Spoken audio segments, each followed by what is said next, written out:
Bismillahirrahmanirrahim. Assalamu alaikum. Welcome to another video lecture on the topic of Hardy-Weinberg theorem and associated factors.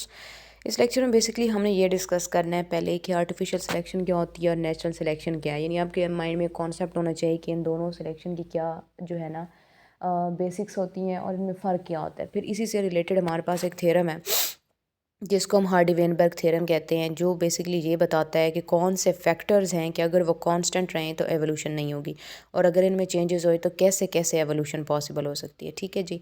फिर उसके बाद जो यही factors हमने डिटेल में भी डिस्कस करने हैं। So let's start our lecture. इसमें सबसे पहले तो हम ये बात करते हैं कि नेचुरल सिलेक्शन क्या होती है और आर्टिफिशियल सिलेक्शन क्या होती है। Before starting the main points of the book मैं आपको एक बेसिक चीज़ बता देती हूँ। नेचुरल सिलेक्शन का मतलब ये होता है कि अगर एक इन्वायरमेंट के अंदर हम ये कहते हैं कि कौन सा ऐसा इंडिविजुअल है जो नेचर के अंदर बेस्ट अडेप्टेड है और नंबर ऑफ़ इंडिविजुअल ज़्यादा प्रोड्यूस कर रहा है और जनरेशन आफ्टर जनरेशन उसके ऑर्गेनिज़म ज़्यादा हैं। इसका मतलब है कि वो ऑर्गेनिज़म नेचर के अंदर जो है एडजस्ट हो चुका है, नेचर ने उसको सिलेक्ट कर लिया है और वही डोमिनेंट स्पीशी है। इस चीज़ को हम नाम देते हैं नेचुरल सिलेक्शन। यानी इन्वायरमेंट के अंदर जो बेस्ट सूटेड है, ज़्यादा ऑर्गेनिज़म प्रोड्यूस कर रहा है, तो वो क्या चीज़ है, नेचुरल सिलेक्शन का एक प्रोडक्ट है। आर्टिफिशियल सिलेक्शन का मतलब ये है कि मिसाल के तौर पे ह्यूमन को जो है कोई भी ऑर्गेनिज़म पसंद आ जाता है कि आपको अगर कोई भी ऑर्गेनिज़म पसंद आ गया है, ठीक है, और आप उसकी मल्टीपल टाइम्स ब्रीडिंग कराते हैं कि आप कहते हैं कि मल्टीपल टाइम ये ब्रीड करे और मेरे पास इसके ऑफ स्प्रिंग ज़्यादा हो, मेरे पास ज़्यादा प्रोडक्ट आए, तो इस चीज़ को हम नाम देते हैं आर्टिफिशियल सिलेक्शन का। कॉमन एग्जांपल जो डेयरी फार्म खोले जाते हैं, ठीक है, कि वहाँ पे ख़ास किस्म के जो हैं वो बफलोज़ ले जाते हैं या ख़ास किस्म की काउज़ ली जाती हैं, गॉट ली जाती है, शीप ली जाती है और उनके जो है ना मतलब ब्रीडिंग कराई जाती है, उनके नंबर ऑफ़ इंडिविजुअल्स बढ़ाए जाते हैं ताकि आपको ज़्यादा मीट मिल सके, आपको ज़्यादा मिल्क मिल सके। ठीक है। इस चीज़ को हम नाम क्या देते हैं, आर्टिफिशियल सिलेक्शन का। यानी ह्यूमन जब सेलेक्ट करके और ब्रीडिंग कराना शुरू कर दे, नंबर ऑफ़ इंडिविजुअल बढ़ाना शुरू कर दे ताकि उसको कमर्शियली फ़ायदा हो, उस चीज़ का बेनिफिट मिले, तो उसको हम नाम क्या देते हैं, आर्टिफिशियल सिलेक्शन। ठीक है जी। और अगर यही का हम नेचर करना शुरू कर दें तो उसको अब नाम क्या देते हैं, नेचुरल सिलेक्शन का। अब आ जाते हैं बुक के ऊपर, तो हम ये बात करते हैं कि नेचुरल सिलेक्शन जो होती है ये इंटरेक्ट करती है ऑर्गेनिज़म्स के साथ किस तरह से कि नेचुरल सिलेक्शन में आपने दो चीज़ें देखनी होती हैं कि इन्वायरमेंट और पॉपुलेशन का आपस में क्या रिलेशनशिप है।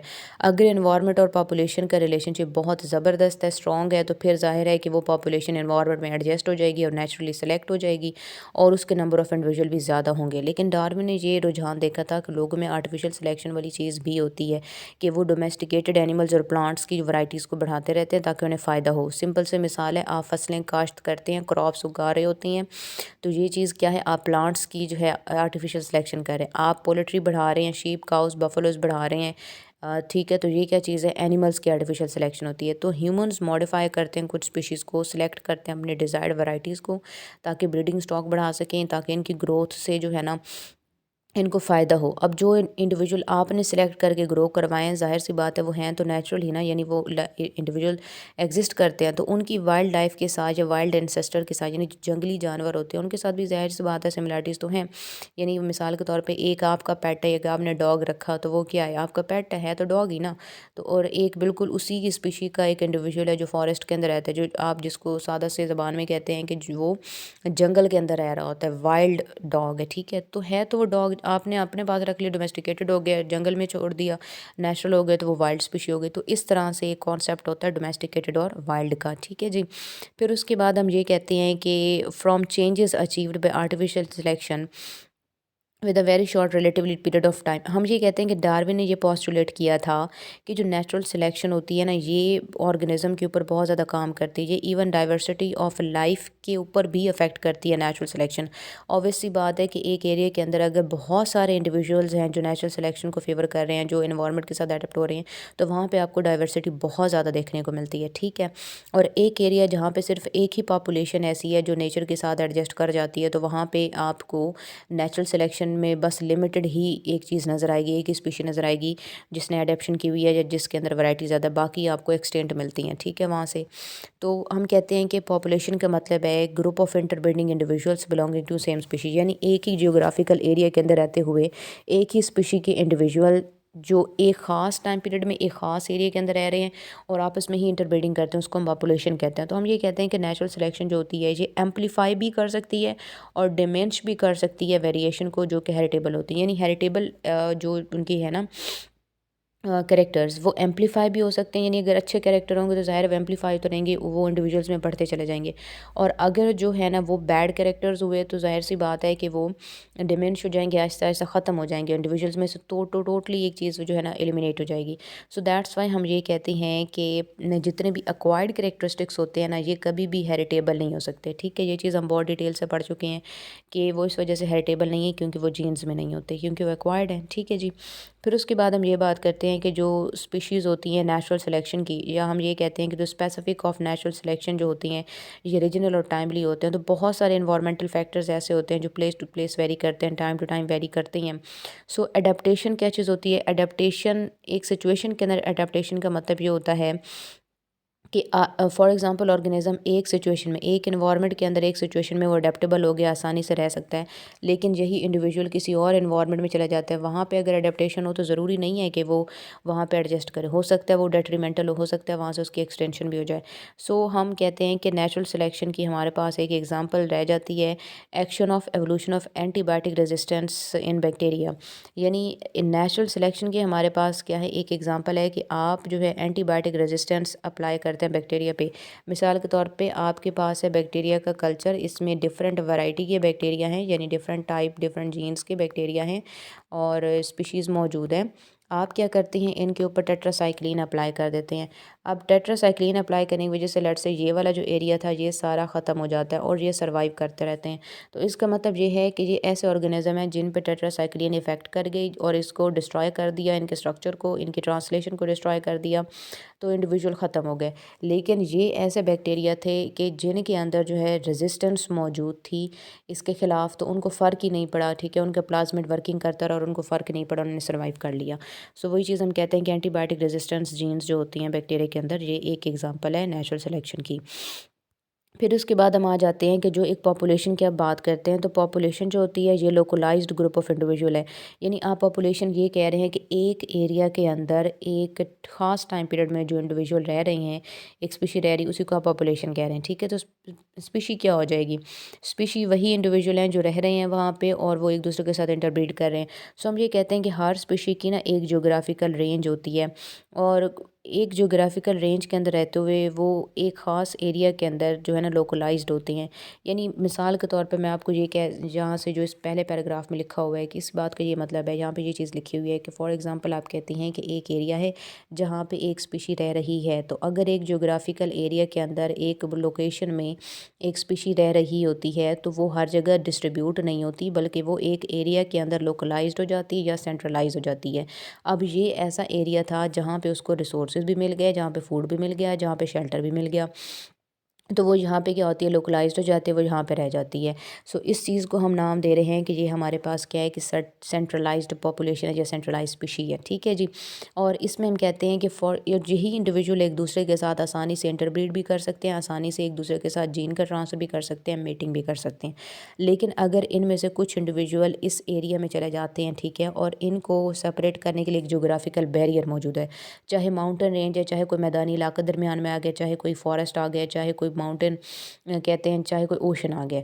अब कुछ इंडिविजुअल एक दफ़ा तो माइग्रेशन करके इस एरिया के अंदर चले गए हैं, ठीक है, तो अब ये इस एरिया के अंदर रहकर डिफरेंट हो जाएंगी, ये इस एरिया के अंदर रहकर डिफरेंट हो जाएंगी, क्योंकि इनकी अपनी इन्वायरमेंट है, अपनी अडेप्टेशन है, इनकी अपनी इन्वायरमेंट और अपनी अडेप्टेशन है। ये एक दूसरे के साथ रिप्रोडक्शन करेंगे, मेटिंग करेंगे, जीन ट्रांसफ़र करेंगे, ये एक दूसरे के साथ रिप्रोडक्शन करेंगे, जीन ट्रांसफ़र करेंगे और मेटिंग करेंगे।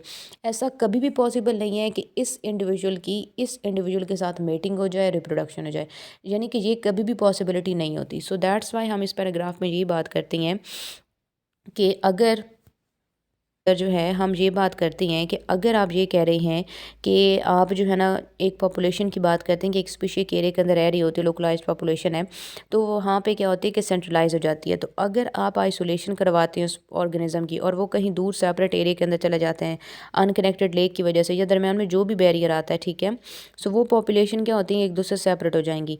तो दोनों पॉपुलेशन अपने अपने इंडिविजुअल के साथ, यानी सेम के क्या मतलब है कि अपने अपने इंडिविजुअल के साथ तो जो आसानी से रिप्रोडक्शन कर सकती हैं, लेकिन ऐसा कभी भी नहीं होगा कि वो एक दूसरे के साथ जो है ना जाके रिप्रोडक्शन कर सकें, जो बात अभी मैंने आपको समझाई है। ठीक है जी। फिर उसके बाद हम ये कहते हैं कि जो टोटल एग्रीगेट होता है एक जीन का in a population at any one time, उसको पॉपुलेशन जीन पूल कहते हैं। सादा सी ज़बान में मैं आपको एक मिसाल देती हूँ। फॉर एग्ज़ाम्पल हम ये कहते हैं कि ये एक एरिया है जहाँ पे ब्राउन आई कलर का जीन मौजूद है, यानी लोगों की ब्राउन आइज़ हैं। हमने ये कहा है कि ये एक हमारे पास एरिया है जिसमें हमारे पास 500 पीपल हैं, 500 लोग हैं जिनके अंदर जो है ब्राउन आई कलर है। तो ब्राउन आई कलर का जीन कितना हो जाएगा, 500 है। ठीक है, जाहिर सी बात है हर इंडिविजुअल में जो है तो वो 500 हो गया। सो जहाँ ब्राउन आई कलर का जीन पूल क्या है, 500। सो इसका मतलब ये है कि total aggregate of a gene in a population at any time, उसको हम नाम क्या देते हैं, जीन पूल। कि एक फ़िक्स पॉपुलेशन में एक ख़ास जीन का जो टोटल नंबर है वो उसका जीन पूल है। जैसे अभी मैंने आपको मिसाल दी है कि अगर आई कलर के 500 लोग हैं तो उसका मतलब है आई कलर के जीन 500 है वहाँ पे। अब हर जीन का एक दो अलील भी होते हैं, ये चीज़ भी हम जानते हैं। ठीक है। सो 500 जीन का मतलब है कि यहाँ पे कितने अलील हो जाएंगे, 1000 अलील हो जाएंगे। ये चीज़ आपने याद रखनी है।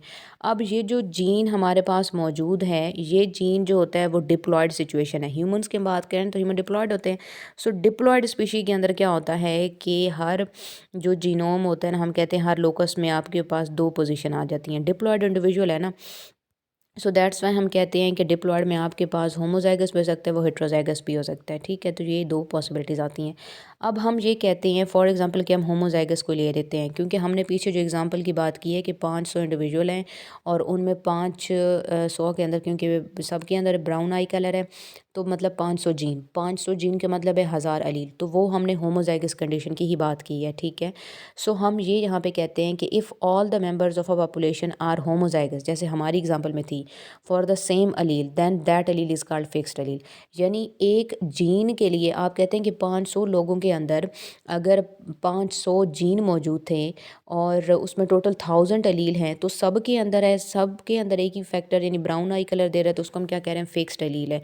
तो यही चीज़ हम कहते हैं कि एक ऐसा अलील, हम कहते हैं कि एक पॉपुलेशन के अंदर अगर तमाम इंडिविजुअल जो हैं वो होमोजाइगस हैं एक ख़ास अलील के लिए, तो वो अलील जो होगा वो फिक्स्ड अलील होगा। यानी वो सब में मौजूद है और सब के अंदर वो एक ही काम कर रहा है, तो हम उसको फिक्स्ड अलील कह रहे हैं कि उसका काम और उसकी वर्किंग और उसकी पोजीशन फिक्स हो गई है। ठीक है जी। फॉर एग्ज़ाम्पल हम ये कहते हैं इसके अलावा हम ये कहते हैं कि अगर सिचुएशन क्या हो जाती है कि टू और more allele of a gene having the relative frequency in the gene pool, हम ये कहते हैं कि जब अलील होता है ना, इसकी एक ख़ास फ्रिक्वेंसी होती है। अब हमने जब बात की है कि 1000 अलील मौजूद हैं, ठीक है, होमोजाइगस की बात की है ना कि 1000 अलील हैं। अगर हम कहते हैं कि हेट्रोजाइगस है, फिर हम कहते हैं कि एक अलील 500 है और दूसरा अलील क्या है, 500 है। ठीक है, यानी डोमिनेंट उसमें से 500 और रिसेसिव भी 500। लेकिन हम क्योंकि होमोजाइगस की बात करें इसलिए हम 1000 अलील की ही बात कर रहे हैं। सो वही चीज़ आपको बताई गई है कि अगर आप ये बात करते हैं कि इंडिविजुअल्स के दरमियान जो है आपको दो तरह के अलील, दो या दो से ज़्यादा अलील मिलते हैं, तो वो कंडीशन क्या होती है कि वो एक ख़ास प्रोपोर्शन अपना देता है। फॉर एग्ज़ाम्पल आपको कहते हैं कि आपके पास वाइल्ड फ्लावर है और उसमें दो कलर रेंज आपको मिलती है, एक रेड होती है और एक आपको वाइट मिल जाता है। तो आपको ये कहा जाता है कि रेड का जो अलील है, सॉरी पिंक जो है, पिंक का अलील डोमिनेंट है और वो कैपिटल ए है। ठीक है जी। तो जाहिर सी बात है कि इसके नंबर ऑफ़ इंडिविजुअल या स्पीशीज़ भी ज़्यादा होंगे। और दूसरा है वाइट फ्लावर जो कि रिसेसिव है और स्मॉल ए से रिप्रेजेंट होता है। सो हम ये कहते हैं कि अगर आप सिर्फ इन दो अलील्स की पोजीशन की बात कर रहे हैं ना, कि एक पॉपुलेशन में इन दो अलील्स की अब हम पोजीशन कंपेयर कर लेते हैं कि इनमें ए कितने परसेंट है और स्मॉल ए कितने परसेंट है, तो हम ये कहते हैं कि टोटल हमारे पास 500 प्लांट्स आए हैं अब। ठीक है जी। तो उसमें से हम कहते हैं कि वाइट वाले जो हैं, ठीक है, अगर वो होमोजाइगस रिसेसिव होंगे तभी कलर वाइट होगा ऑब्वियसली। तो वो कितने हैं, स्मॉल ए वो क्वांटिटी जो है ना, तब पॉसिबिलिटी होती है। अब हम ये कहते हैं कि 480 प्लांट जो हैं वो पिंक हैं। ठीक है, 480 प्लांट अगर पिंक हैं तो बचे 20% जो वाइट होंगे, और 20% वाइट तब हैं जब उनके अंदर जो है ये अलील वाली कंडीशन है, तो वो 20% वाइट हो गए, बाकी 480 हो गए पिंक। अब 480 में हमें पता है कि होमोजाइगस भी हो सकता है, हेट्रोजाइगस भी है। अगर होमोजाइगस की कंडीशन है तो वो तो ज़ाहिर है ज़्यादा चांस है, तो ये वाला रोल हो गया 320 वाला। अगर हेट्रोजाइगस की कंडीशन है तो फिर उसके अंदर क्या है कि ये 160 वाला रेशो हो गया। अब हमने कहा है कि डिप्लॉयड इंडिविजुअल है तो हर के अंदर, क्योंकि अलील की हम बात कर रहे हैं ना, तो क्या है कि अगर 500 जीन्स हैं तो मतलब क्या हो जाता है कि 1000 एलील। और यहाँ पे हम क्या बात करें, हम ये कह रहे हैं कि 1000 copies of gene for flower colour. ठीक है, कि यहाँ पे हम कह रहे हैं कि टोटल 1000 कॉपीज़ हैं जीन की। अगर 1000 कॉपीज़ हैं एक जीन की फ्लावर कलर के लिए, तो डोमिनेंट कितना होगा, 800 हो जाएगा उसमें से, और 200 कितना हो जाएगा कि वाइट वाला हो जाएगा। अब हम ये बात करें कि जो डोमिनेंट अलील था यानी जो कैपिटल ए है, उसकी क्या पॉसिबिलिटी बनती है, वो 800 कैसे बन रहा है। अब वो डोमिनेंट है तो आपको ये दो कलर सिचुएशन नज़र आ रही हैं कि वो होमोजाइगस डोमिनेंट भी हो सकता है, वो हेट्रोजाइगस डोमिनेंट भी हो सकता है। तो होमोजाइगस में क्या है, दो दफ़ा एक कैपिटल ए है तो आप उसको मल्टीप्लाई 2 करते हैं, आपके पास 640 आ गया। ठीक है, और हेट्रोजाइगस में क्या है, सिर्फ एक कैपिटल ए पड़ा है, आपने उसको 1 से मल्टीप्लाई किया, दोनों को प्लस कर दें तो आपके पास क्या बचता है, 640 इंटू 160, आपके पास टोटल बन जाता है 800। ठीक हो गया। इसका मतलब है कि कैपिटल ए डोमिनेंट अलील है, 80% है या 0.8 है। दूसरी कंडीशन में हम कहते हैं कि जो स्मॉल ए है वो रिसेसिव अलील है, वो 20% या 0.2 है। ठीक है जी, टोटल कंबाइन कर ले तो हम ये कहते हैं कि हमारे पास जो 500 फ्लावर्स हैं, अब उनकी हम बात कर लेते हैं कि 500 फ्लावर। ये अगेन मैं आपको एक बात बता दूँ, 500 फ्लावर का मतलब है कि हर फ्लावर जो है वो डिप्लॉयड ऑर्गेनिज्म का है, तो 1000 जीन है उसमें। ठीक है जी, तो हम ये कह रहे हैं यहाँ पे कि हमारे पास कैपिटल ए की सिचुएशन अभी हमने देखी है कि वो 64% हम कह रहे थे, यानी 0.66, यानी जो होमोजाइगस डोमिनेंट है वो 0.64% है, जो हेट्रोजाइगस डोमिनेंट है वो 0.32% है, और जो होमोजाइगस रिसेसिव है वो 0.04% है। इन सबको प्लस करते हैं तो आपके पास आंसर क्या आ जाता है, 1। यानी यहाँ से भी मैं आपको समझा देती हूँ कि हमने एक सिचुएशन डिस्कस की है कि आपके पास ये सिचुएशन आ जाती है कि अगर होमोजाइगस वाइट होगा तो वो सिर्फ तब है जब वो रिसेसिव होगा, तो 0.04% है। ठीक है जी, और अगर आप ये कहते हैं कि पिंक फ्लावर है तो फिर आपके पास होमोजाइगस पिंक ये होगा 0.64, और हेट्रोजाइगस पिंक ये होगा 0.32। ये हर एक की इंडिविजुअल रेशो लिखी पड़ी है। ये होमोजाइगस और हेट्रोजाइगस की रेशो है कि ये होमोजाइगस रिसेसिव, होमोजाइगस डोमिनेंट, और ये हेट्रोजाइगस डोमिनेंट की रेशो समझ आ गई। फिर उसके बाद हम यहाँ पे अलील की रेशो की बात कर रहे हैं। कैपिटल ए कितना है, 0.64, यही रेशो आ जाएगी, और यहाँ पे ए जो है वो हाफ हो जाएगा इसका, यानी इसका हाफ आप करें तो 0.16 होता है। ठीक है, तो इस कैपिटल ए, यानी ये आपको बता रहा है टोटल के कैपिटल ए कितना है, प्लस करें 0.8, और यहाँ पे क्या है कि ये 0.4 वैसे ही आएगा रिसेसिव से।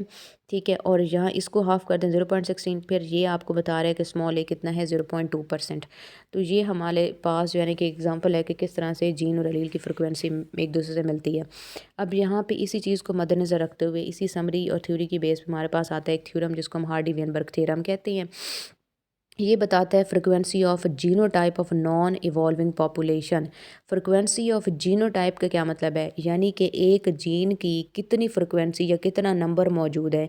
एक जीन एक पॉपुलेशन में 200 है, 300 है, 400 है, ये हमें पता चलता है, तो इसको हम जीनोटाइप फ्रिक्वेंसी कहते हैं। So frequency of genotype of a non evolving का मतलब है एक आइडियल पॉपुलेशन जिसमें एवोल्यूशन नहीं हो रही और कॉन्स्टेंट नंबर ऑफ जीन मौजूद है। सो एक नॉन इवॉल्विंग यानी कांस्टेंट पॉपुलेशन के अंदर जो जीन की फ्रिक्वेंसी है वो आपको पता तब चलेगी जब आप हार्डी-वेनबर्ग थ्योरम को समझते हैं।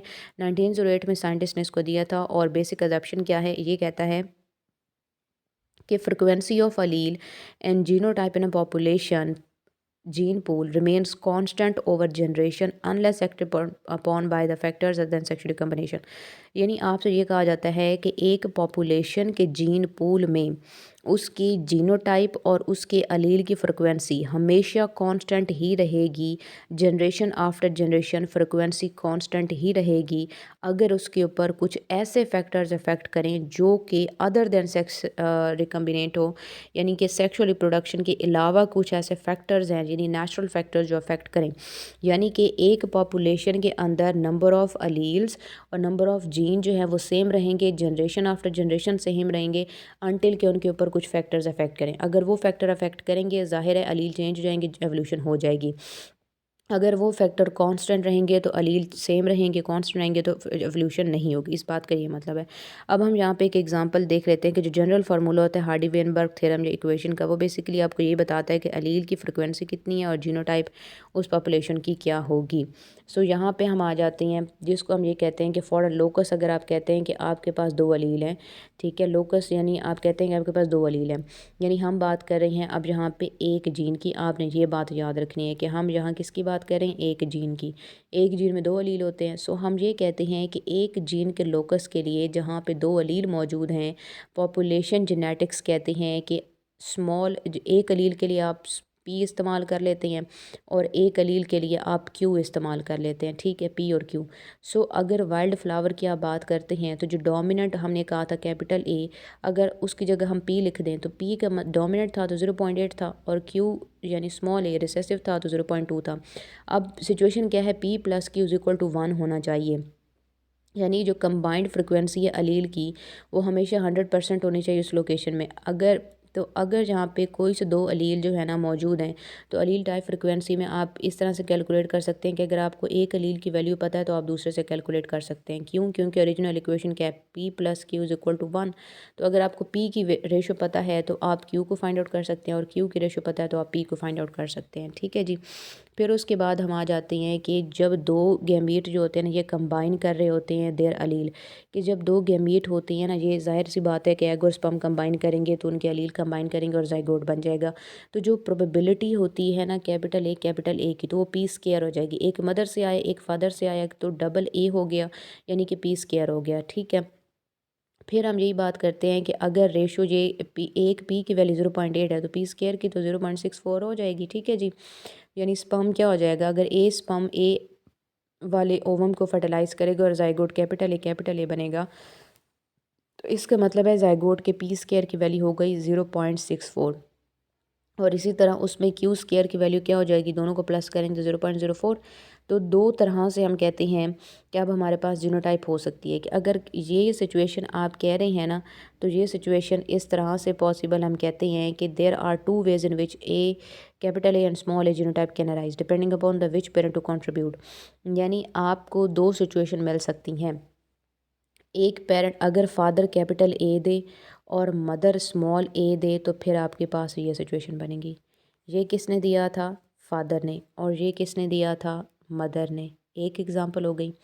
अब हम दूसरी एग्ज़ाम्पल में ये कह रहे हैं कि अगर फादर स्मॉल ए देता है, ठीक है, और मदर जो है वो कैपिटल ए देती है, तो तब भी आपके पास ये पॉसिबिलिटी है। तो ये इस वजह से हमने कहा है कि ये जीनोटाइप आने के दो चांस आपके पास हो सकते हैं कि या तो फादर जो है अगर कैपिटल ए दे और मदर स्मॉल ए दे तो फिर ये सिचुएशन है। अगर मदर कैपिटल ए दे और फादर स्मॉल ए दे तो फिर भी ये सिचुएशन है। तो इसको हम कहते हैं कि आप इसको 2p q से रिप्रेजेंट कर सकते हैं। तो एज अ होल हमारे पास रेशियो क्या हो जाएगी, P square plus Q, P plus Q whole square is equal to क्या हो जाएगा, P square plus 2p/q plus Q square. तो इसको हम नाम देते हैं हार्डी वेनबर्ग एक्सप्रेशन जो इक्वेशन का। ये इस तरह की एक इक्वेशन है। बेसिकली ये थ्योरेटिकल सी है और हाइपोथेटिकल सिचुएशन है। जस्ट कैपिटल डोमिनेंट अलील और स्मॉल रिसेसिव अलील की जीनोटाइप फ्रीक्वेंसीज को एक दूसरे के साथ कंपेयर करने के लिए। फिर हम आ जाते हैं कुछ फैक्टर्स के ऊपर। थ्योरम में ही उन्होंने कहा था कि क्या अजम्पशन थी, मैं आपको एक दफ़ा फिर पढ़ के बता देती हूँ। उन्होंने क्या कहा है, it states that frequency of allele and genotype in a population gene pool remain constant over generation unless acted upon by the agent other than sexual communication. ये वो एजेंट हैं जो कि एवोल्यूशन कॉज करते हैं। आपने ये चीज़ माइंड के अंदर रखनी है कि अगर ये सारी सिचुएशन कांस्टेंट रहेंगी और आइडियल रहेंगी तो फिर जीन फ्रिक्वेंसी चेंज नहीं होगी, फिर एवोल्यूशन नहीं होगी, ठीक है। और अगर इनमें से कोई भी चीज़ चेंज होगी तो ज़ाहिर है अलील या जीन फ्रिक्वेंसी चेंज हो जाएगी और ज़ाहिर सी बात है फिर एवोल्यूशन होगी। सो पहली चीज़ आती है म्यूटेशन। हम ये कहते हैं कि किसी भी चेंज का जो अल्टीमेट सोर्स होता है, यानी जो आखिरी और हतमी रीज़न होता है ना, वो म्यूटेशन होती है। इंडिविजुअल में म्यूटेशन अगर होगी तो अगर इंडिविजुअल में म्यूटेशन होती है, so mutation alone does not change the allele frequency much. यानी कि सिर्फ म्यूटेशन की वजह से एलील फ्रिक्वेंसी चेंज नहीं होती। यानी मिसाल के तौर पे आप कहते हैं कि एक इंडिविजुअल का जीन चेंज हो गया है, तो ज़ाहिर है उससे आगे बनने वाली प्रोटीन चेंज हो जाएगी, उसका कैरेक्टर भी चेंज हो जाएगा। लेकिन इसके साथ और भी फैक्टर हैं, कौन से? तो दूसरी चीज़ है माइग्रेशन। माइग्रेशन सबसे पावरफुल चीज़ होती है। मोस्ट पोटेंट का मतलब है पोटेंशियल वाला, मोस्ट पोटेंशियल, ठीक है? Potent mean potential. तो वो सबसे ज़्यादा पोटेंशियल जो है जीनोटाइप को अफेक्ट करेगा, और एवोल्यूशन का रीज़न जो है वो माइग्रेशन होती है। कि हम कहते हैं कि migration locally act to prevent evolutionary change, कि अगर आप कहते हैं कि एवोल्यूशनरी चेंज ना होना तो फिर माइग्रेशन नहीं होनी चाहिए। एक एरिया दूसरे एरिया में डाइवर्ज नहीं होना चाहिए, हर कोई अपने अपने एरिया में रहेगा तो फिर तो माइग्रेशन नहीं होगी, और माइग्रेशन नहीं होगी तो एवोल्यूशन नहीं होगी। लेकिन अगर इमिग्रेशन होती है, यानी यहाँ से छोड़ के कोई दूसरे इलाके में चला जाता है, या इमिग्रेशन होती है कि कहीं से कोई इधर इस इलाके में आ जाता है, एंटर हो जाता है, तो दोनों सिचुएशन में पॉपुलेशन में नंबर ऑफ़ इंडिविजुअल चेंज हो जाएगा, जीन फ्रीक्वेंसी चेंज हो जाएगी, जीन पूल डिस्टर्ब हो जाएगा, तो एवोल्यूशन के चांस हैं, एवोल्यूशन हो जाएगी। Genetic drift, change in allele frequency at a locus, उसको हम नाम देते हैं कि ये हमारे पास क्या है, जेनेटिक ड्रिफ्ट। अब स्मॉल पॉपुलेशन के अंदर तो ये जो फ्लक्चुएशन है ये बहुत ज़्यादा लॉस ऑफ एलील करती है। जेनेटिक ड्रिफ्ट का मतलब ये है कि लेट्स से कि हमारे पास क्या है कि ये इंडिविजुअल है, और जहाँ पे एक जीन जो थे ये हमारे पास 100 जीन है, ठीक है? 100 जीन के क्या मतलब है, 100 जीन है तो मतलब कि डबल अलील हो जाएंगे, यानी कि 200 आपके पास अलील हो जाएंगे, ठीक है? कि 100 जीन या 200 अलील मौजूद है। अब यहाँ पे ये स्मॉल सी पॉपुलेशन है, तभी हमने 100 जीन की बात की है। सो अगर ये स्मॉल पॉपुलेशन जो है, इसमें जेनेटिक ड्रिफ्ट का मतलब ये है कि यहाँ से अगर 50 इंडिविजुअल चले जाएंगे तो पॉपुलेशन आधी रह जाएगी, तो यहाँ पे जेनेटिक ड्रिफ्ट आ जाएगा, loss of gene, loss of allele आ जाएगा। इसको हम नाम दे रहे हैं जेनेटिक ड्रिफ्ट का, कि आधी पॉपुलेशन चली जाए या ज़्यादातर पॉपुलेशन चली जाए तो जेनेटिक ड्रिफ्ट होता है, ठीक है? जिस वजह से पॉपुलेशन अफेक्ट होती है। फिर non random mating, non random mating, ठीक है? पहले तो आपको ये पता हो कि रैंडम मेटिंग क्या होती है। रैंडम मेटिंग का मतलब ये होता है कि कभी भी किसी को भी चांस मिला है, एक ही स्पीशी में रहते हुए किसी भी इंडिविजुअल को चांस मिला, उन्होंने मेटिंग कर लिया, नंबर ऑफ़ इंडिविजुअल प्रोड्यूस कर लिए। सो रैंडम मेटिंग की वजह से हमेशा जो है वो हेट्रोजाइगोट इंडिविजुअल बनते हैं, ठीक है? और आपके पास डाइवर्सिटी ज़्यादा आती है, ठीक हो गया। अब यहाँ पे नॉन रैंडम क्या है? नॉन रैंडम का मतलब है कि इन ब्रीडिंग होती चली जाएगी, और एक ही तरह के इंडिविजुअल जो है ना वो एक दूसरे के साथ ब्रीडिंग करेंगे। यानी लेट्स से कि 10 इंडिविजुअल हैं, वो आपस में इंटरब्रीडिंग करते रहते हैं। उससे क्या होता है कि अलील का नंबर चेंज नहीं होगा, अलील फ्रिक्वेंसी चेंज नहीं होगी, और वही इंडिविजुअल ही रहेंगे। लेकिन इसका नुकसान क्या होगा कि हेट्रोजाइगोट भी आपको नहीं मिलेगा, क्योंकि हेट्रोजाइगोट तो तब मिलेगा ना जब जीन चेंज होगा, जब कोई और कैरेक्टर आएगा, तो वो तो आ ही नहीं रहा क्योंकि इन ब्रीडिंग हो रही है, सो दैट्स वाई। फिर उसके बाद क्या होता है कि इंडिविजुअल जो होते हैं विद सर्टन जीनोटाइप, समटाइम्स क्या होता है कि ये एक्सपेक्टेड होता है कि ये रैंडम मेटिंग कर लेते हैं। तो ये सारी जो सिचुएशन होती है इसको हम नाम देते हैं non random mating. That is the cause of particular genotype to differ greatly from the expected Hardy Weinberg theorem.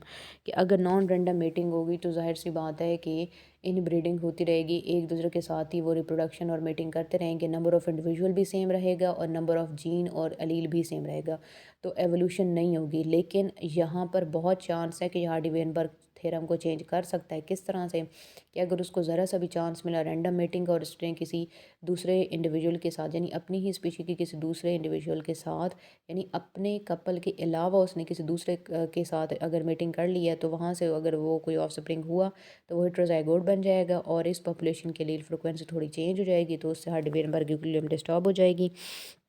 और क्या है कि वहाँ पे आप कह सकते हैं कि चांसेस हैं कि इंडिविजुअल्स आ सकते हैं। फिर हमारे पास लास्ट पॉइंट जो यहाँ पे बचता है वो सिलेक्शन का है। सिलेक्शन में हम ये बात करते हैं कि कुछ इंडिविजुअल जो होते हैं, अच्छा ये वही बात है जो हमने स्टार्टिंग में ही बात कर ली थी लेक्चर की। सिलेक्शन ये होता है कि कुछ इंडिविजुअल इन्वायरमेंट के अंदर ज़्यादा अच्छी तरह से अफेक्ट कर सकते हैं, उनकी इनहेरिटेंस भी ज़्यादा होती है, वो बहुत अच्छा सर्वाइव कर रहे होते हैं बाकियों के निस्बत। इसी चीज़ को हम सिलेक्शन कहते हैं कि इन्वायरमेंट ने उनको सेलेक्ट कर लिया। अब सिलेक्शन आर्टिफिशियल भी हो सकती है, नेचुरल भी। नेचुरल तो तब है जब इन्वायरमेंट सपोर्ट कर रही है, और आर्टिफिशियल कब है जब आप खुद एक ख़ास इंडिविजुअल को जो है सिलेक्ट कर लेते हैं, और उसकी बेस पर जो है ना आप उसके साथ जो है उसको वर्किंग पे लगा देते हैं यानी उससे नंबर ऑफ़ इंडिविजुअल प्रोड्यूस करवाते रहते हैं और फ़ायदा लेते रहते हैं, बेनिफिट लेते रहते हैं, तो उसको हम नाम देते हैं कि ये जो है वो आर्टिफिशियल सिलेक्शन है। ठीक है, तो ये फैक्टर हैं। अपने माइंड के अंदर ये बात रखनी है कि इन पांचों फैक्टर में अगर आइडियल सिचुएशन रही, अगर ये सेम रहे, इनमें चेंज ना आया तो एवोल्यूशन कभी भी नहीं होगी। ठीक है, क्योंकि अलील फ्रिक्वेंसी सेम रहेगी, आइडियल सिचुएशन मेंटेन रहेगी। लेकिन अगर इनमें से कोई एक भी चेंज हुआ तो अलील फ्रिक्वेंसी चेंज हो जाएगी और डाइवर्सिटी आ जाएगी, और डाइवर्सिटी का मतलब है कि एवोल्यूशन हो जाएगी। तो ये इंपॉर्टेंट है, ये फैक्टर्स बहुत ज़्यादा इंपॉर्टेंट है। और ये जो हार्डी वेनबर्ग थ्योरम है ये बहुत इंपॉर्टेंट है, तो आपने इसको अच्छी तरह से याद करना है, क्योंकि हार्डी वेनबर्ग थ्योरम लॉन्ग में भी आता है। यहाँ पे क्वेश्चन आता है, write a detail note on Hardy Weinberg theorem. और या यहाँ से एक क्वेश्चन आपको आता है, what is Hardy Weinberg theorem, write its equation. तो आपने यहाँ से स्टेटमेंट लिख लेनी है। ठीक है, ये स्टेटमेंट जो यहाँ से इट स्टेट्स दैट से लेकर अदर देन सेक्सुअल कम्बिनेशन, क्योंकि क्वेश्चन क्या है, what is Hardy Weinberg theorem, तो ये इसके ऑप्शन आ गए। यहाँ से इक्वेशन आपने ये लिख लेनी है कि p square plus 2pq plus q square is equal to 1, जिसको हम यही नाम देते हैं कि इनफैक्ट ये जो इक्वेशन होती है ये एक बाइनोमियल एक्सपेंशन होती है कि पी प्लस क्यू स्क्र और P square plus 2pq plus q square, ये चीज़ आती है आपकी इक्वेशन।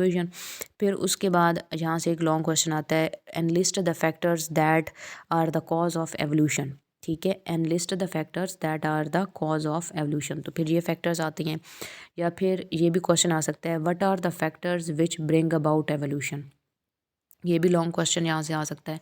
इसके अलावा आपको एक शॉर्ट क्वेश्चन आ सकता है, डिफाइन जेनेटिक ड्रिफ्ट, तो ये आप कर लेंगे। यहाँ पे आप ये लिख सकते हैं। एक और क्वेश्चन आता है, discuss non random mating as the cause of evolution, तो ये भी आप यहाँ से लिख सकते हैं। यानी शॉर्ट के लिए भी ये टेबल इंपॉर्टेंट है, लॉन्ग के लिए भी बहुत इंपॉर्टेंट है, तो ये लाजमी याद रखना है इससे।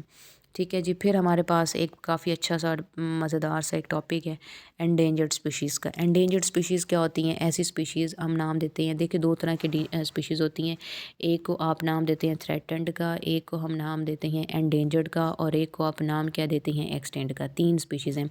थ्रेटेंड वो स्पीशी होती है जिसमें लेट्स से कि 1000 इंडिविजुअल थे, अब उसमें 800 इंडिविजुअल रह गए हैं। ठीक है, तो वो क्या है, थ्रेटेंड स्पीशी है। यानी the species that is near to become endangered, उसको हम क्या कहते हैं, थ्रेटन्ड स्पीशी। अब एंडेंजर्ड स्पीशी क्या है कि उस 800 में भी से भी अगर आपके 200 स्पीशीज़ रह गई हैं तो फिर वो एंडेंजर्ड हो जाएगी। यानी the species that is near the extent of that is near the expectation of extension, उसको हम नाम कह देंगे एंडेंजर्ड का। और एक्सटेंट क्या होती है, जो बिल्कुल ही ख़त्म हो चुकी हो, उसको हम एक्सटेंट कहते हैं। ठीक है, सो ये बस नंबर ऑफ़ इंडिविजुअल के हवाले से है कि अगर 1000 में से 800, मिसाल के तौर पे है कि अगर 1000 में से 800 इंडिविजुअल हैं तो वो क्या हैं, थ्रेटन्ड स्पीशीज़ हैं। और अगर उसमें से भी सिर्फ 200 रह गई तो वो एंडेंजर्ड है। और अगर बिल्कुल ही नहीं है, ज़ीरो हैं, तो ख़त्म हो गए सारे, तो फिर वो एक्सटेंशन है। अच्छा, फिर उसके बाद हम बात करते हैं एंडेंजर्ड स्पीशी। हमने बात कर ली कि एक्सटेंशन हर एनिमल और प्लांट का फेट है, ये एक नेचुरल साइकिल है जिसने चलना ही है। यानी ज़िंदगी होती है या कॉम्प्लेक्स होती है, फिर उसके बाद ख़त्म हो जाती है। डेथ एक अल्टीमेट ट्रूथ है। लेकिन हम यहाँ पे ये भी बात करते हैं कि रिसेंट ईयर में जो वाइल्ड लाइफ को सबसे ज़्यादा थ्रेट हुआ है वो यही चीज़ हुई है कि हैबिटाट डिस्ट्रक्शन। देखें, जब आपने एक ट्रॉपिकल रेन फॉरेस्ट में बात की है कि आप हैबिटाट डिस्ट्रक्शन कर रहे हैं, एक अगर हम एक ट्री की भी बात करते हैं ना फॉर एग्जांपल, तो एक ट्री भी अगर डिस्ट्रॉय हुआ है, उससे रिलेटेड जो सॉइल ऑर्गेनिज्म थे, उससे रिलेटेड जो माइक्रो ऑर्गेनिज्म थे, यानी जिसको रूट के साथ रह रहे थे, उसके ऊपर डिपेंडेंट जो ग्रास थी, उसके ऊपर डिपेंडेंट जो बर्ड्स थे, जो इंसेक्ट थे, वो सारी स्पीशीज़ हैबिटाट डिस्ट्रक्शन की वजह से ख़त्म हो जाएंगी। तो अगर एक ट्री की वजह से इतनी डिस्ट्रक्शन हो सकती है तो आप खुद सोचेंगे फॉरेस्ट में तो फिर कितनी डिस्ट्रक्शन हो जाएगी। सो हम ये कहते हैं कि ट्रॉपिकल रेन फॉरेस्ट जो हैं ये 44% ख़त्म हो चुके हैं अब। ठीक है, और नेमली जो कॉर्डर का इलाका है, यानी जो इक्वेटर के साथ साथ जो हैं, अफ्रीका के साथ साथ जो इलाका है, तो जहाँ पे फॉरेस्ट बहुत ज़्यादा था, अब वो 95% क्लियर हो चुका है, ख़त्म हो चुका है। ये इलीगल जो है ना वुड कटिंग की वजह से। सो इलीगल हम कहते हैं कि ये जो वुड कटिंग करते हैं, इससे हैबिटाट डिस्ट्रक्शन बहुत ज़्यादा होती है। हैबिटाट कम हो जाएगी तो पता नहीं कितने हज़ारों लाखों जो जानवर हैं, जो एनिमल प्लांट्स की स्पीशीज़ हैं, वो एक्सटेंट हो जाएंगे। और एक्यूरेटली अगर एस्टिमेट करते हैं तो नंबर ऑफ़ एक्सटेंशन, तो ये तो बहुत ही इम्पॉसिबल है, क्योंकि ज़ाहिर सी बात है ट्रॉपिकल रेन फॉरेस्ट था। एक्यूरेट तो आप नहीं मैयर कर सकते, क्योंकि अभी तक तो इतनी स्पीशीज़ हैं जो अभी तक डिस्कवरी नहीं हुई, जिनकी नेमिंग ही नहीं हुई। तो हमें ये तो नहीं पता कि कितनी स्पीशीज़ डिस्ट्रॉय हुए हैं। अलबत्ता इतना ज़रूर है कि ये बहुत ज़्यादा लॉस की तरफ हो गए हैं, जिससे हम ये बात करते हैं कि ऑल दो के ये स्पीशीज़ अगर लॉस हुई है ना, तो इससे आपके रिसोर्सेज लॉस हुए हैं, इससे आपके न्यू मेडिसिन, फूड और टेक्सटाइल और फर्नीचर वाली जो चीज़ें हैं वो लॉस हो चुकी हैं। आपको इन अ नियर फ्यूचर या आगे मुस्तकबिल में वो चीज़ें कभी भी नहीं मिल सकती, क्योंकि वो लॉस हो गई हैं, ज़ाया हो गई हैं। एक्सटेंशन की वजह से जो क्लाइमेट चेंज आते हैं, पोल्यूशन इतनी ज़्यादा हो जाती है, इन्वेजन इतनी ज़्यादा होती है फॉरेन स्पीशीज़ की वजह से। तो ये क्लाइमेटिक चेंजेस भी आपको अच्छे से पता है कि ट्रीज़ नहीं होंगे तो ज़ाहिर सी बात है गर्मी ज़्यादा होगी, वेदर एक्सट्रीम की तरफ चला जाएगा, गर्मी में शदीद गर्मी, सर्दी में शदीद सर्दी हो जाएगी। सो ये चीज़ें भी हैं। हैबिटाट्स की अगर आप बात करते हैं, other than rain forest, grass land देख लें, मार्शेस देख लें, डेजर्ट देख लें, कोरल रीफ देख लें, ये सारी की सारी चीज़ें सीरियसली थ्रेटन्ड है क्योंकि इनको इंसान अपने फ़ायदे के लिए इस्तेमाल कर रहा है, नेचर को डिस्टर्ब कर रहा है। तो ज़ाहिर सी बात है फ्यूचर में कुछ भी नहीं बचेगा जिस पे इंसान सर्वाइव कर सके। सो एंडेंजर्ड स्पीशीज़ की अगर हम बात करते हैं तो हम यही कहते हैं कि that are near the danger of extension. वही एंडेंजर्ड स्पीशी और थ्रेटन क्या होती है, that likely to become endanger, जैसे हमने स्टार्टिंग में अभी बात की। फिर हम कहते हैं कि इन स्पीशीज़ को सेव करने के हमारे पास कुछ जो है ना तरीके ये हो सकते हैं कि आप एक लार्ज एरिया को जो है ना लोकलाइज़ कर लें। उसमें हम कहते हैं कि अगर हमारे पास लार्ज डाइवर्सिटी होती है जीन की ख़ास स्पीशी की, वो वहाँ पे सर्वाइव कर सकते हैं। जेनेटिक डाइवर्सिटी लार्ज पॉपुलेशंस के अंदर कंजर्व की जा सकती है। हमारे पास कुछ ऐसे मेजर्स हैं एटलीस्ट जो किए जा सकते हैं ताकि इन चीज़ों को आप सेव कर सकते हैं। पहली चीज़ क्या है कि ग्लोबल सिस्टम होना चाहिए। नेशनल पार्क जो है ना वो बनाए जाते हैं एक लार्ज एरिया के ऊपर। नेशनल पार्क क्या है, एक बहुत बड़ा एक लार्ज एरिया है, फॉरेस्ट है जहाँ पे नेचुरली एनिमल भी हैं, प्लांट भी हैं। उसको इस तरह से मार्क कर लिया जाता है, उसकी बाउंड्री बना ली जाती है, उसको हम नेशनल पार्क का नाम देते हैं। वहाँ पे नेचुरल ही एरियाज़ हैं, वहाँ पे लोग काम कर रहे होते हैं और वाइल्ड लाइफ को कंजर्व करते हैं, उनकी खाने पीने का, रहन सहन का ख्याल रखते हैं और उनको डिस्टर्बेंस से बचाते हैं ताकि वो नेचुरल इन्वायरमेंट के अंदर अच्छे से ग्रो कर सके और उनको कोई इलीगली हंट ना कर सके या इलीगली प्लांट्स को या ट्रीज़ को कट ना किया जाए। दूसरी बात, प्रोटेक्टेड लैंडस्केप या मल्टीपल यूज़ एरियाज़ बनाए जाते हैं जिनमें कंट्रोल या प्राइवेट एक्टिविटी होती है, जो हैबिटाट वाइल्ड लाइफ हैबिटाट की वैल्यू के लिए बहुत ज़रूरी होते हैं। यानी एक फ़िक्स नंबर के अंदर उनको कुछ एक्टिविटीज़ जायज़ होती हैं वो कर सकते हैं। ज़ू या बोटेनिकल गार्डन्स बनाए जाते हैं जहाँ पे ख़ास स्पीशीज़ रखी जाती हैं ताकि उनकी एक्सटेंशन ना हो, बल्कि उनको ख़ास एरिया में रख के और उनको उनकी केयर की जाती है और उनके लिए जो है उनके खाने पीने का और उनकी जो मतलब एक आप कह सकते हैं कि हाइजीन का ख्याल रखा जाता है। वाटर नीड उनकी पूरी की जाती है ताकि उनकी एक्सटेंशन ना हो, बल्कि उनकी ज़्यादा से ज़्यादा जो है ना ग्रोथ अच्छी हो और वो ज़्यादा से ज़्यादा इंडिविजुअल प्रोड्यूस करें, उनका नंबर बचाया जा सके। क्योंकि ज़ाहिर सी बात है एनिमल और प्लांटों से हमें फ़ायदे जो इतने मिल रहे हैं तो लॉन्ग फ्यूचर बचा के तो रखना है उस चीज़ को, तो फ़ायदा ही देगी वो हमें। इसके अलावा पाकिस्तान में जो ऑर्गेनिज्म अभी तक एंडेंजर या एक्सटेंशन की लिस्ट में आ गए हैं तो वो चीता है, टाइगर है, लायन है, इंडियन राइनो है, चेयर फीजेंट है, क्रोकोडाइल है। इसके अलावा गेवियाल जो होता है ना, ये क्रोकोडाइल और गेवियाल तकरीबन एक जैसे होते हैं। क्रोकोडाइल का ये फ़र्क होता है कि उसकी ये वाली शेप होती है, उसकी मतलब आगे जो स्नाउट होती है, और गेवियाल की जो शेप होती है ना वो इस तरह से होती है, यानी यू शेप गेवियाल की होती है लेकिन पॉइंटेड टिप जो होती है वो क्रोकोडाइल की होती है। देखने में दोनों एक जैसे ही लगते हैं। इसके अलावा हम बात करते हैं कि वाइट आप देख लें, वाइट इंडस डॉल्फिन को देख लें, लाइक सॉरी सॉरी मिस मतलब इंडस डॉल्फिन देख लें, ब्लैक बक देख लें, कॉमन लेपर्ड देख लें, या इंडियन बस्टर्ड देख लें, होबारा बस्टर्ड देख लें, वाइट हेडेड डक देख लें, मार्बल टील देख लें। ये सारे ऐसे ऑर्गेनिज्म हैं जो एक्सटेंशन की तरफ आ गए हैं। ठीक है जी, इसी रीज़न की वजह से फिर उसके बाद हम ये कहते हैं कि डेजर्ट हो गए, सब माउंटेन रेंज हो गए, ये वेटलैंड्स हैं, ये हैबिटाट बिल्कुल पैरल की तरह काम करती है। पैरल का क्या मतलब होता है, एक ऐसी जगह जहाँ पे कोई भी इंडिविजुअल जो है ना गड्ढा खोद के यानी डिप्रेशन बना के रह सकता है, बिल बना के रह सकता है सादा अल्फाज में। कि डेजर्ट को आप देख लें, वहाँ पे भी क्योंकि मिट्टी ज़्यादा है तो ज़ाहिर सी बात है कि वहाँ पे वो आसानी से जो भी रेप्टाइल की स्पीशी है वो बिल बना के बरो बना के रह सकती है। सब माउंटेनियस ट्रैक्ट यानी जो पहाड़ की तरफ जाने वाला रास्ता है वो भी तो ज़ाहिर है मिट्टी से बना होता है, या वहाँ पे फॉरेस्ट होता है तो वहाँ पे भी वो छोटे छोटे बरोज बना के रह सकते हैं। वेटलैंड एरिया, वहाँ पे वाटर का कंटेंट भी है और सॉइल भी मॉइस्चराइज है तो आसानी से वो पैरल यानी कि एक गड़ा एक डिप्रेशन बना के वो रह सकता है उसमें। एनिमल को हमें प्रोटेक्ट करना चाहिए। और मोर देन हम कहते हैं कि endangered species of plant have been recorded to more than 500, यानी 500 प्लांट्स ऐसे हैं जो एंडेंजर्ड स्पीशीज़ में आ चुके हैं, यानी हमारे लिए वो ज़रूरी भी थे लेकिन अब उनको बचाया जाना भी ज़रूरी है। यहाँ से आपको एक क्वेश्चन आ सकता है, what are endangered species, write a detail note on endangered species and how we can protect them. तो ये लॉन्ग क्वेश्चन के लिए इंपॉर्टेंट है। यहाँ से एक और क्वेश्चन आपको आ सकता है, give some preventive measures to give some preventive measures to save endangered species. तो ये शॉर्ट में आ सकता है, आपने ये तीनों पॉइंट लिख लेने हैं। या आपसे ये पूछा जा सकता है, name some animals which are near to extension. तो ये आप एनिमल के नाम गिवन है, आप कुछ जो है यहाँ पे लिख सकते हैं जो नियर टू एक्सटेंशन है, जैसे ये इंडस डॉल्फिन वाले ये नियर टू एक्सटेंशन है, ठीक है।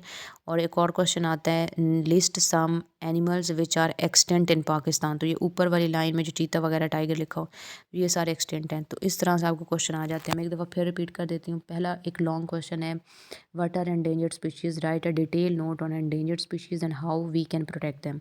दूसरा क्वेश्चन आता है give some preventive measures to protect endangered species, ये लॉन्ग क्वेश्चन है। तीसरा आपको क्वेश्चन आता है give various ways for the protection of endangered species या how we can conserve endangered species. तो ये शॉर्ट क्वेश्चन है जिसमें हमने तीनों पॉइंट लिखने हैं। फिर एक क्वेश्चन आता है name the animals which are declared extant in Pakistan. तो फिर आपने ये चीता टाइगर वाला लिखना है। एक और क्वेश्चन आता है name the animals which are near to extension. तो फिर आपने ये डॉल्फिन वाले नाम लिखने हैं, ठीक है। That was about today's lecture. I hope कि ये आपको लेक्चर समझ आ गई होगी और आपने रिक्वायर्ड क्वेश्चन भी नोट कर लिए होंगे। So till the next video lecture, wish you all the very best and good luck.